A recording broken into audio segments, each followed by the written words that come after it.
ఇక డీటెయిల్స్ చూస్తే రాష్ట్ర ప్రొహిబిషన్ అండ్ ఎక్సైజ్ పర్యాటక సాంస్కృతిక పురావస్తు శాఖ ఉమ్మడి ఆదిలాబాద్ ఇన్ఛార్జి మంత్రి జూపల్లి కృష్ణారావు సోమవారం కొమరం భీం ఆసిఫాబాద్ జిల్లాలో విస్తృతంగా పర్యటించనున్నారు. మధ్యాహ్నం 12:30 కాగజ్నగర్ చేరుకుంటారు.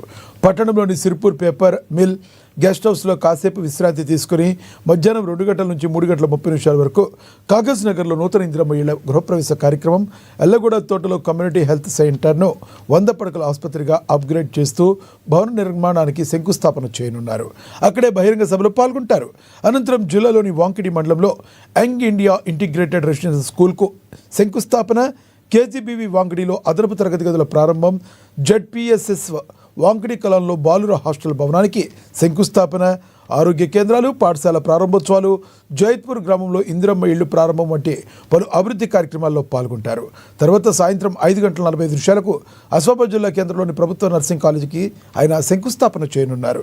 సాయంత్రం 6 గంటలకు ఆసిఫాబాద్ రోజ్ గార్డెన్లో జరిగే మార్కెట్ కమిటీ కార్యవర్గ ప్రమాణ స్వీకార కార్యక్రమానికి హాజరవుతారు.